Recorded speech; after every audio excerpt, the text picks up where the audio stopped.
नमोऽध्यायः श्रीभगवानुवाच भूमिरापो नलो वायुः खं मनो बुद्धिरेव च अहङ्कार इतीयं मे भिन्ना प्रकृतिरष्टधा अपरेयमितस्वन्यां प्रकृतिं विद्धि मे परां जीवभूतं महाबाहो एदं धार्यते जगत् एतद्योनीनि भूतानि सर्वाणीत्युपधारे अहं कृष्णस्य जगतः प्रभः प्रलयस्थता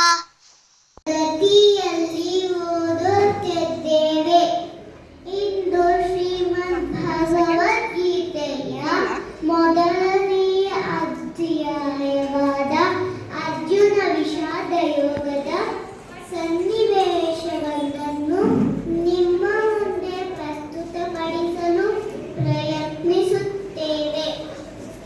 ತಪ್ಪುಗಳಿದ್ದಲ್ಲಿ ಕ್ಷಮೆ ಇರಲಿ. ನನ್ನ ಹೆಸರು ತರುಣಾಂದ್ಯ. ನಾನು ಶ್ರೀಕೃಷ್ಣನ ಪಾತ್ರಧಾರಿ. ಇವನು ನನ್ನ ಮಿತ್ರ ವೇದವ್ರತ. ಅರ್ಜುನನ ಪಾತ್ರಧಾರಿ. ಮೊದಲನೆಯ ಅಧ್ಯಾಯ ವಿಷಾದ ಯೋಗವಲ್ಲವೇ? ಇದರ ಅರ್ಥವೇನು? ಇದನ್ನು ತಿಳಿಯಲು ಈಗ ಸನ್ನಿವೇಶವನ್ನು ಪ್ರಾರಂಭಿಸೋಣ. ಪಾಂಚಜನ್ಯ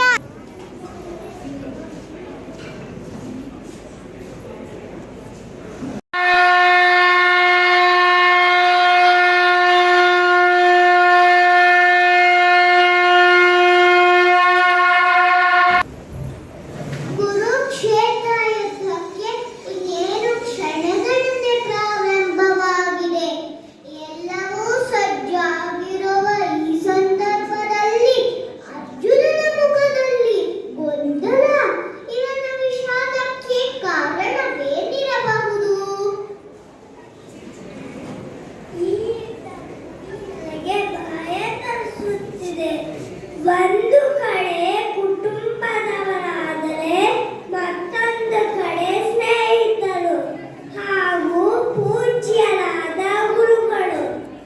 ಇವರೊಂದಿಗೆ ಯುದ್ಧವೇ ಅಸಾಧ್ಯ. ಹೇ ಮಾಧವ, ಅವರು ನನ್ನ ಮೇಲೆ ದಾಳಿ ಮಾಡಿದರು. ಅವರನ್ನು ಕೊಲ್ಲಲು ನಾನು ಬಯಸೋದಿಲ್ಲ. ನಮ್ಮ ಸ್ವಂತ ಬಂಧುಗಳನ್ನು ನಾಶ ಮಾಡುವ ಮೂಲಕ ನಾವು ಹೇಗೆ ಸಂತೋಷವಾಗಲು ಸಾಧ್ಯ? ನನ್ನವರೊಂದಿಗೆ ಯುದ್ಧ ನಡೆಸಿ ಪಡೆಯುವುದಾದರೂ ಏನು? ಯುದ್ಧ ಮಾಡುವುದು ಹೇಳಿ ಕೊಟ್ಟ ಗುರುಗಳೆದುರೇ ಶಸ್ತ್ರ ಎತ್ತುವುದೇ?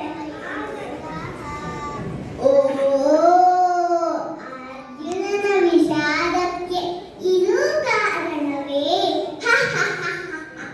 ಮುಂದೆ ಸಮಯ ಬಂದಾಗ ಅರ್ಜುನನ ಮನಸ್ಸನ್ನು ಹದಗೊಳಿಸುವ ಸಾರಥಿಯಾಗಿ ಸ್ವಯಂ ನಾನೇ ಬರುವೆ. ಧರ್ಮಕ್ಕೆ ಜಯವಾಗಲಿ.